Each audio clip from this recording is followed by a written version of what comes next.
Welcome to active contracts Tamil. So என்னோட name Krishnamurthy. நான் SEBI register advisor கிடையாது. இந்த வீடியோ உங்களுக்கு ஒரு எஜுகேஷ்னல் பர்பஸ்க்காக மட்டுமே.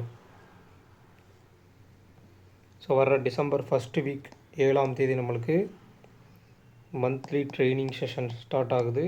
ஜாயின் பண்ணணும் விருப்பம் இருக்கவங்க 7904877610 அப்படின்ற நம்பருக்கு வாட்ஸ்அப் பண்ணி டீட்டெயில்ஸ் வாங்கிங்க. ஸோ நேற்றுக்கு போட்டிருந்த வீடியோவில் முக்கியமாக நம்ம கொடுக்கப்பட்டிருந்த லெவல்ஸ். ஸோ அதில் ஓப்பன் வந்து நம்மளுக்கு ஓப்பனான ப்ரைஸ் தான் நம்ம போட்டிருக்கோம். அந்த லெவல்ஸ் நம்ம கொடுக்கல. ஸோ அது ஓப்பன் ப்ரைஸு. ஸோ அகெயின் வந்து நம்மளுக்கு ஷார்ட் எட்ஜோட மிட் பாயிண்ட் வந்து நம்மளுக்கு 25,850, ஒயிட் எட்ஜோட மிட் பாயிண்ட் 25,950, ப்ரீவியஸ் க்ளோஸ் 900, 800 இந்த மாதிரி லெவல்ஸ்லாம் கொடுத்துருந்தோம். இது வந்து டேபிள் அனலைஸ் பண்ணி அங்கே ஆக்டிவ் கான்ட்ராக்ட்ஸில் என்ன இருக்கோ அதில் நம்ம எப்படி ப்ராப்பராக அனலைஸ் பண்ணுவோமோ அதன்படி. இன்னொரு விஷயம் நம்ம முக்கியமாக சொல்லியிருந்தோம். அதாவது மார்க்கெட் வந்து கீழே ஓப்பன் ஆகிட்டாங்கன்னா ஓப்பனுக்கு மேலே, மேலே ஓப்பன் ஆகிட்டாங்கன்னா ஓப்பனுக்கு கீழேன்ற சைட் பேஸ்க்குள்ளே போகிறதுக்கும் வாய்ப்புகள் இருக்குது. ஸோ இந்த நியூஸ் பேஸ்டு மார்க்கெட்டில் நியூஸை விட டெக்னிக்கலுக்கு தான் மார்க்கெட் சப்போர்ட் பண்ணும் அப்படின்னு சொல்லி நம்ம சொல்லியிருந்தோம். ஸோ அதை வந்து ப்ராப்பராக நீங்கள் அண்டர்ஸ்டாண்ட் பண்ணியிருந்தீங்க அப்படின்னா உங்களுக்கு ஓரளவுக்கு புரிஞ்சிருக்கும். ஓகேங்களா? இப்போ மார்னிங் ஓப்பன் ஆனது நம்மளுக்கு ஒரு கேப் டவுன் ஓப்பன் ஆன ஃபஸ்ட்டு 5 மினிட்ஸில் ஸ்பாட் மேலே, ஓப்பன் ஆன அடுத்த 3வது 5 மினிட்ஸில் தான் ஃப்யூச்சர் மேலே. அப்போ ஸ்பாட் வெர்சஸ் ஃப்யூச்சர் ரெண்டு பேரும் ஓப்பன் மேலே அப்படின்ற பட்சத்தில் ஒரே சைடு ரெண்டாங்க என்ன பண்ணுறாங்க, கரெக்டாக எக்ஸாக்டாக ப்ரீவியஸ் க்ளோஸ் வரைக்கும் தான் போகிறாங்க, அதுக்கு மேலே போகலை. இதில் நீங்கள் ரெண்டு விஷயம் நோட் பண்ணணும். ஒன்று வந்து மார்க்கெட் ஓப்பனுக்கு ஒரு கேப் டவுன் ஓப்பன். முக்கியமாக மார்க்கெட் என்னாச்சு, ஒரு gap down open, at the same time ஓப்பனுக்கு மேலே. அப்போ என்ன பண்ணியிருக்காங்க, ஒரு நெகட்டிவாக ஓப்பன் ஆனவங்க ஓப்பனுக்கு மேலே ஜஸ்ட் பாசிட்டிவாக இருக்காங்க.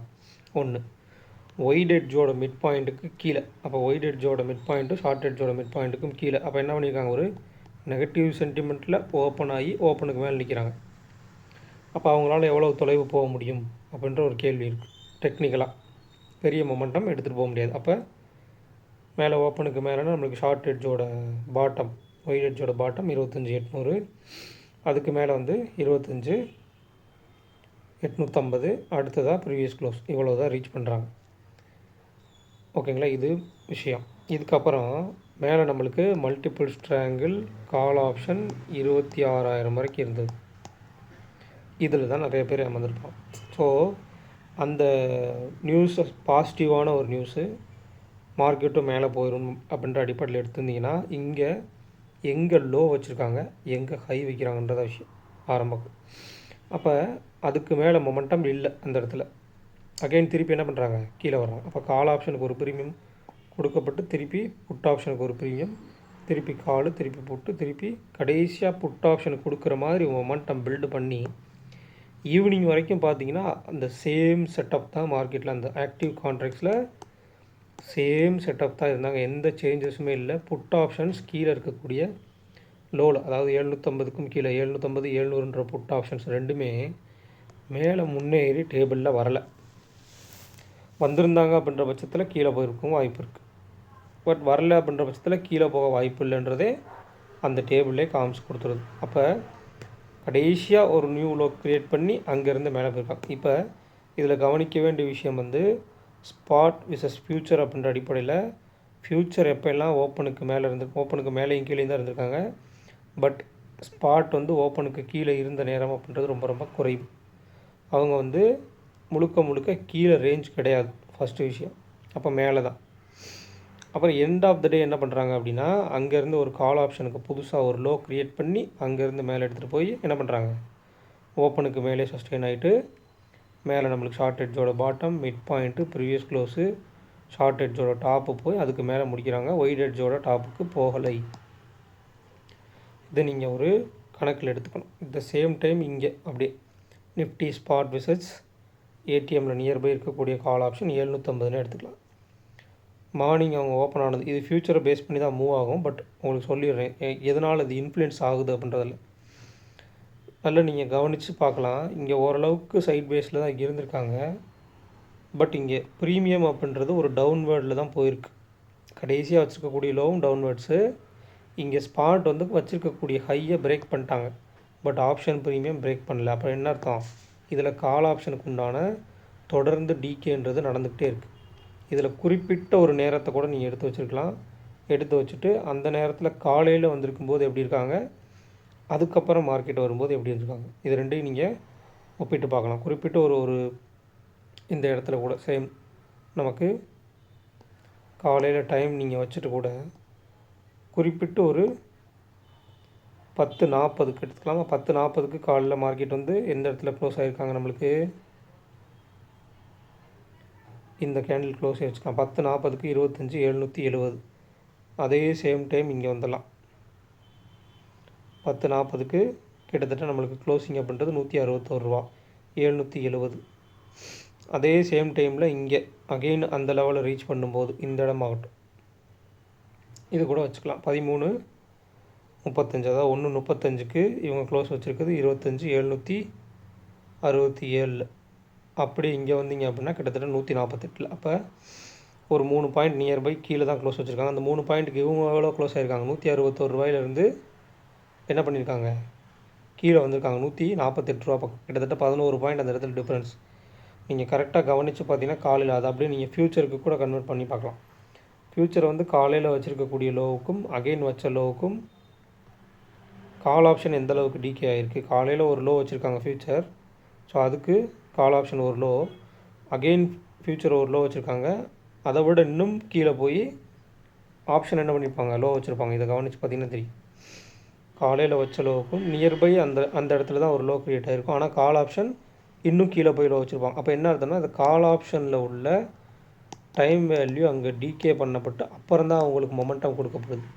அப்படி கொடுக்கப்பட்டாலும் அன்றைக்கி டே ஹையை அவங்க பிரேக் பண்ணலை, ஏன்னா ஃப்யூச்சர் டே ஹையை பிரேக் பண்ணல. அப்போ ஸ்பாட்டை வச்சு இன்ஃப்ளூயன்ஸ் பண்ணி என்ன பண்ணுறாங்க, ஃப்யூச்சரை கீழே தான் வச்சுருக்காங்க. அதனால் ஆப்ஷன் ப்ரீமியமும் டிகே ஆகி கீழே தான் இருக்குது. ஸோ இதனால தான் நம்ம சொன்னோம் டெக்னிக்கலாக பாருங்கள் மார்க்கெட்டை அப்படின்றது. அடுத்ததாக இதே சேம் மேனரில் நம்ம சேம் டைம் பீரியடில் புட் ஆப்ஷனே ஒரு தடவை பார்த்துருவோம். கால் ஆப்ஷன் மட்டும் பார்த்துட்டு அவங்களுக்கு குழப்பமாயிரும் இல்லையா? ஸோ சேம் டைம் பீரியடில் நம்ம புட் ஆப்ஷனே பார்த்துருவோம். இப்போ நீங்கள் கவனிக்க வேண்டியது, காலையில் மார்க்கெட் வந்து ஒரு லோ வைக்கிறாங்க, ஃப்யூச்சர்லேயே வச்சுக்கோங்க, ஃப்யூச்சரில் ஒரு லோ வைக்கிறாங்க. அந்த லோவுக்கு இந்த லோவுக்கு புட் ஆப்ஷன் ஒரு கை வச்சுருக்காங்க. அப்போ அகெயின் இன்னொரு லோ வைக்கிறாங்க, நியூ லோ அங்கே ஸ்பாட்லேயே வைக்கிறாங்க. ஆனால் புட் ஆப்ஷன் என்ன பண்ணுறாங்க, நியூ ஹை வைக்கலை. என்ன ஆகுது, புட் ஆப்ஷன் அங்கே நியூ ஹை வைக்கலை. அப்போ என்ன அர்த்தம், புட் ஆப்ஷனுக்கு ப்ரீமியம் கொடுக்கப்படலை, பட் அந்த இடத்துல கால் ஆப்ஷனுக்கு டிகேன்றது ஆகுது. அப்போ இந்த என்ன மாதிரி மார்க்கெட் இது, கால் ஆப்ஷனை டிகே பண்ணுற மார்க்கெட் தான் அது. அதனால தான் நம்ம காலையில் கூட வாட்ஸ்அப் சேனலில் போட்டிருக்க மாட்டோம், பட் குரூப்ஸில் போட்டிருந்தோம், நம்மளுடைய மெம்பர்ஷிப் குரூப்ஸ் எல்லாம் போட்டிருந்தோம். அவங்கள்ட்ட புதிதாக வந்தவர், அதாவது 1 or 2 இயர்ஸுக்கு உள்ளே வந்தவங்க எல்லாருமே கொஞ்சம் இந்த ஆப்ஷன் ட்ரேடிங் உள்ளே வந்தவங்களாம் கொஞ்சம் கேர்ஃபுல்லாக மார்க்கெட்டை ஜஸ்ட் வாட்ச் பண்ணுங்கள் அப்படின்ற மாதிரி. ஏன் அப்படின்னா அவங்களுக்கு இந்த எலெக்ஷன் ரிசல்ட்ஸ்க்கு எப்படி அவங்க பிஹேவ் பண்ணுவாங்கன்றது தெரியாது. அந்த இம்ப்ளாய்டு வாலட்டிலிட்டி சேஞ்ச் ஆகட்டும், அண்ட் ப்ரீமியத்தினுடைய டிகே ஆகட்டும், ப்ரீமியத்தினுடைய மூவ்மெண்ட் ஆகட்டும், இதெல்லாம் பெருசாக அவங்களுக்கு அண்டர்ஸ்டாண்டிங்காக இருக்காது இந்த மாதிரி ஈவெண்ட் நடக்கக்கூடிய டேஸில். அதனால் மார்க்கெட்லேருந்து கொஞ்சம் விலகிருங்கன்னு சொல்லியிருந்தோம். ஓகேங்களா? அதனால தான் சொல்கிறோம் எப்போவுமே டெக்னிக்கலுக்கு மதிப்பு கொடுங்க. டெக்னிக்கலாக என்னது நம்ம சொல்லக்கூடிய டெக்னிக்கல் என்னது, ஆக்டிவ் கான்ட்ராக்ட்ஸும் மார்க்கெட் சினாரியோ. இப்போ ஆக்டிவ் கான்ட்ராக்ட்ஸ் படி மார்க்கெட் மேலே தான் காமிச்சிட்டாங்க, பட் சினாரியோ படி என்ன இருக்குது, கீழே இருக்குது. இப்போ இது ரெண்டும் ஒத்து போனால் தான் என்ன ஆகும், மார்க்கெட்டு பெருசாக புல் பேக் ஆகி மேலே போகும். அப்போ சினாரியோ படி என்ன பண்ணியிருக்காங்க, ஒரு gap down open, negative sentiment. ஓகேங்களா, நெகட்டிவ் சென்டிமெண்ட்டு நெகட்டிவில் தான் இருக்கும். ஆனால் மார்க்கெட்டில் டேபிள் படி என்ன இருக்காங்க, பாசிட்டிவாக இருக்கும். அப்போ இது ரெண்டும் சேர்ந்து என்ன ஆகுது, சைட் வேஸ் ஆகுது. இதை நம்ம நிறைய பேர் சப்ஸ்கிரைபர்ஸை ஈவினிங் மார்க்கெட் முடிச்சதுக்கப்புறம் நிறைய பேர் எனக்கு மெசேஜ் பண்ணியிருந்தீங்க. நீங்கள் சொல்லியிருந்ததை நாங்கள் பார்த்துருந்தோம், வாட்ச் பண்ணி கரெக்டாக நீங்கள் சொன்ன மாதிரியே சைட் வேஸ் தான் போயிருக்கு. நாங்கள் கொஞ்சம் ப்ரிஃபரபுளாக இருந்துக்கிட்டோம், அதுக்கேற்ற மாதிரி இன்டர்பிரேட் பண்ணி பார்க்க ஆரம்பிக்கிறோம் அப்படின்ற மாதிரி. ரொம்ப ரொம்ப நல்ல விஷயம். முழுக்க முழுக்க டெக்னிக்கலில் கவனம் செலுத்துங்க, மார்க்கெட் சினாரியோலையும் ஆக்டிவ் கான்ட்ராக்ட்ஸ்லையும் கவனம் செலுத்துங்க. இந்த சினாரியோவும் ஆக்டிவ் கான்ட்ராக்ட்ஸும் எங்கே ஒன்றும் ரெண்டும் ஒரே நேர்கோட்டில் வர்றாங்களோ அப்போ தான் என்னாகும், மார்க்கெட்டில் ஒரு மொமெண்டம் க்ரியேட் ஆகும். அந்த மொமெண்டத்தில் யாருக்கு வேலை, பையருக்கு வேலை, ஆப்ஷன் பையருக்கு தான் வேலை. அப்போ அந்த இடத்துல மற்ற எல்லா இடத்துலையுமே செல்லருக்கு சான்சஸ் கிடைக்கும். ஓகேங்களா, ஒரு செல்லருக்கு எல்லா இடத்துலையுமே சான்சஸ் கிடைக்கும். இப்போ பார்த்தீங்கன்னா கால் ஆப்ஷனை செல் பண்ணவங்களுக்கு மார்க்கெட் கீழே லோ வைக்க என்ன இருக்குது, கால் ஆப்ஷன் இன்னமும் அவங்க வச்ச லோவோட இன்னும் அகைன் புது லோ வந்திருக்கு. புட் ஆப்ஷன் இந்த இடத்துல செல் பண்ணவங்களுக்கு மார்க்கெட் என்ன இருக்குது, திருப்பி அவங்க கீழே லோ வச்சாலும் புட் ஆப்ஷன் இந்த இடத்துல என்ன இருக்குது, ஹை வைக்கலை. அப்போ புட் செல்லருக்கும் அந்த இடத்துல ஃபேவரபுளாக தான் இருக்குது. அப்போ இங்கே யார் பாதிக்கப்படுறாங்கன்னு பார்த்தீங்கன்னா பையர்ஸ். அந்த பையர்ஸ் முக்கியமாக எந்த இடத்துல பாதிக்கப்படுவாங்கன்னா இந்த மாதிரி இடத்துல, குறிப்பிட்டு இந்த இந்த ஒரு சில இடங்களில் தான். சரிங்களா, இந்த இடத்துல நீங்கள் போய் கால் அண்ட் புட் ரெண்டை பை பண்ணியிருந்தாலும் ப்ராப்ளம் தான். ஒருவேளை இந்த இடத்துல நீங்கள் காலை பை பண்ணியிருந்தாலோ, இல்லை இந்த இடத்துல காலை பை பண்ணியிருந்தாலோ, இல்லை இங்கே புட்டை பை பண்ணியிருந்தாலோ ப்ராப்ளம் கிடையாது. அப்போ எட்ஜ் என்ன அப்படின்றத தீர்மானிக்கும். இப்போ மார்க்கெட் காலில் ஓப்பன் ஆகிட்டு ஓப்பனுக்கு மேலே ஷார்ட் எட்ஜ் பாட்டத்துக்கு மேலேன்னு போகிறாங்க. அப்போ ஷார்ட் எட்ஜோட மிட் பாயிண்ட்டும் ப்ரீவியஸ் க்ளோஸும் டார்கெட் உண்டு. அதை நீங்களாக அப்படியே லெவல்ஸை வந்து டிசைன் பண்ணணும், உங்களுடைய ட்ரேடை டிசைன் பண்ணணும். அடுத்து ப்ரீவியஸ் க்ளோஸில் ரெசிஸ்டன்ஸ் எடுத்து நம்மளுக்கு கீழே வர்றாங்க, ஷார்ட் எட்ஜோட மிட் பாயிண்ட் உடக்குறாங்கன்னா ஆல்ரெடி இங்கே நெகட்டிவ் சென்டிமெண்ட். ஏன்னா ஒயிட் எட்ஜோட மிட் பாயிண்ட்டு கீழே, அடுத்ததாக ஷார்ட் எட்ஜோட பாட்டமும் ஓப்பனும் டார்கெட், இவ்வளோதான். அகைன் திருப்பி போகிறாங்கன்னா இதில் வந்து நீங்கள் ஒரு 1 or 2 லெவல்ஸ் தான் வைக்க முடியும், ரொம்ப பெருசாக வைக்கக்கூடாது. இந்த மாதிரி சைட்வே செஷனில் ஒரு ஒன் சைடராக மார்க்கெட் எடுத்துகிட்டு போகிறாங்கன்னா ஓகே. இப்போ ஒரு வேளை ஓப்பன் இந்த இடத்துல வச்சுருந்து ஒரு ப்ரீவியஸ் க்ளோஸில் ரெசிஸ்டன்ஸ் எடுத்து வந்து ஓப்பனை கட் பண்ணுறாங்கன்னா ஓகே. பட் ஓப்பன் எங்கே வச்சுருக்காங்கன்ற ஒரு விஷயம் இருக்கு இல்லையா. இப்போ 768 ஒரு நாளைக்கு மினிமம் 100லேருந்து 150 பாயிண்ட் நீங்கள் ரேஞ்ச் எடுத்திங்கன்னா 768க்கு 868 ரேஞ்ச் இங்கே கம்ப்ளீட். ஓகேங்களா, ரேஞ்ச் இங்கே கம்ப்ளீட். திருப்பி 740லேருந்து 150 பாயிண்ட் வச்சிங்க அப்படின்னா கிட்டத்தட்ட 890 இங்கே வந்துட்டாங்க. ஆல்மோஸ்ட் அதுக்கு மேலே 940. அப்போ ஒரு 200 பாயிண்ட் மொமெண்ட், 150 ஒரு 50 பாயிண்ட் சேர்த்து கொடுத்துருக்காங்க. அது எண்ட் ஆஃப் த டேயில். இப்போ இந்த 3 மணிக்கு மேலே நடக்கிற ட்ரேடில் வந்து பெருசாக பாதர் பண்ணக்கூடாது. ஏன்னா அவங்க வந்து அடுத்த நாளைக்கான பொசிஷன்ஸ் க்ரியேட் பண்ணுறதுக்கு ரேஞ்சஸை செட் பண்ணுவாங்க. அடுத்த வீக், ஏன்னா வெள்ளிக்கிழமைன்றப்ப அடுத்த வீக்குக்கான எக்ஸ்பைரி ரேஞ்சஸ் வந்து செட் பண்ணுவாங்க. ஸோ அதை நம்ம கொஞ்சம் கவனத்தில் இருக்கும். அடுத்த வீக்குக்கான ஒரு மண்டே டு ஃப்ரைடே ரேஞ்ச் இருக்குல்லையே, அதை செட் பண்ணலாம். இல்லை உங்களுக்கு நம்ம ஆல்ரெடி நீங்கள் லாஸ்ட் வீக் பார்த்துருந்தீங்கன்னா தெரிஞ்சுக்கலாம். அதாவது புதன்கிழமை செவ்வாய்க்கிழமை நைட்டு பார்த்தீங்கன்னா நம்ம வீக்லி ரேஞ்சு சொல்லியிருப்போம். அந்த வீக்லி ரேஞ்ச் எப்படி எடுக்கணுன்றது சொல்லியிருப்போம் அந்த வீடியோவில். ஸோ அதையும் நீங்கள் பார்த்துருந்தீங்கனாலே அதுக்குள்ளே இருக்கக்கூடிய அந்த டைம் டிகே பண்ணணும் இல்லையா. ஓடிஎம்மில் இருக்க கால் ஆப்ஷன்ஸ் புட் ஆப்ஷன்ஸில் டைம் டிகே பண்ணணும். அதுக்கு உண்டான மொமெண்டம் இந்த இடத்துல நடந்திருக்கும்.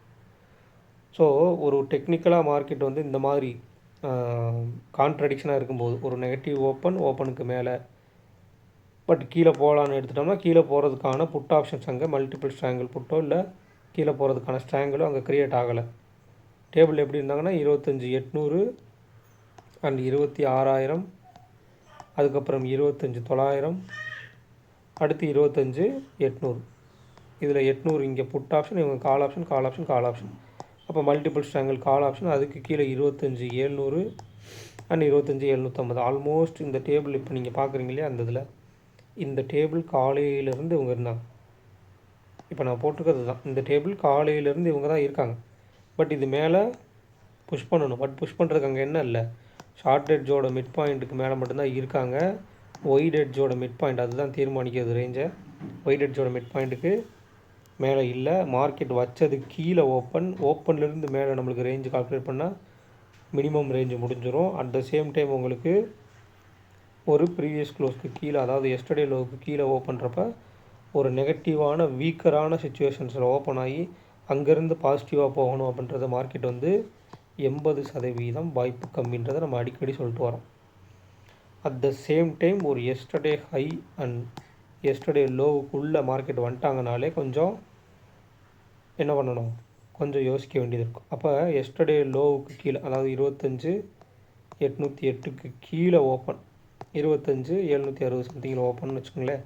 அப்போ அந்த ஓப்பனுக்கு மேலே எஸ்டர்டே லோவுக்குள்ளே தான் ஒரு மொமெண்ட். அதுக்கு மேலே என்ன ஆகும், ப்ரீவியஸ் க்ளோஸ் வரைக்கும் போயிட்டு திருப்பி ஷார்ட் எட்ஜோட மிட் பாயிண்ட் 850 போயிட்டு திருப்பி வந்து இதுதான் அந்த மொமெண்டத்தை நீங்கள் புரிஞ்சுக்கிட்டீங்கன்னா போதும். ஓப்பன் கீழே நெகட்டிவாக வச்சு உள்ளே போயிட்டு ப்ரீவியஸ் க்ளோஸ் போயிட்டு திருப்பி ஓப்பனுக்கு வந்து அகெயின் அங்கே சப்போர்ட் எடுத்து ஷார்ட் எட்ஜோட மிட் பாயிண்ட் போயிட்டு அகெயின் திருப்பி வந்து ஓப்பனுக்கு கீழே ஒரு லோ வச்சு என்ன பண்ணியிருக்காங்க, திருப்பி ரேஞ்சை பிரேக் அவுட் பண்ணி ஷார்ட் எட்ஜோட டாப் வரைக்கும் போயிருக்காங்க.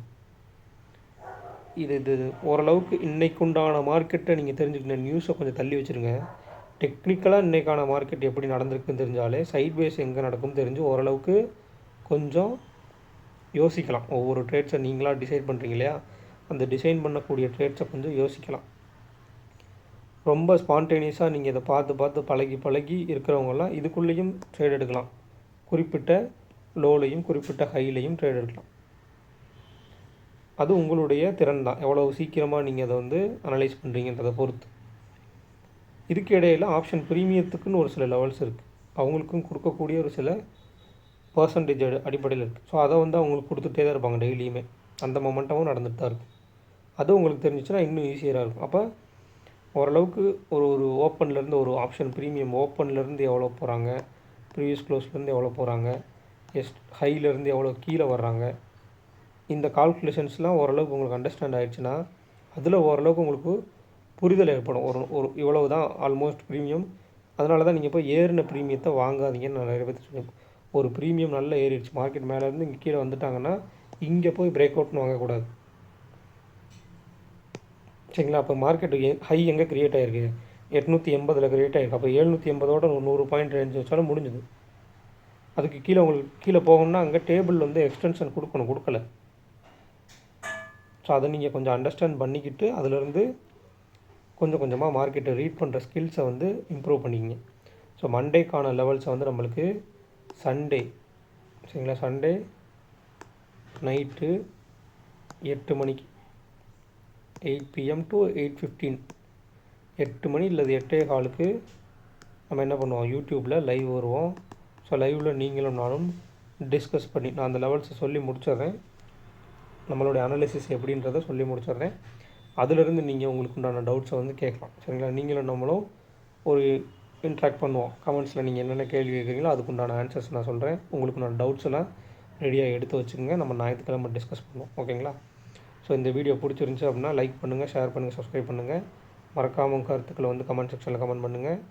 நன்றி, வணக்கம்.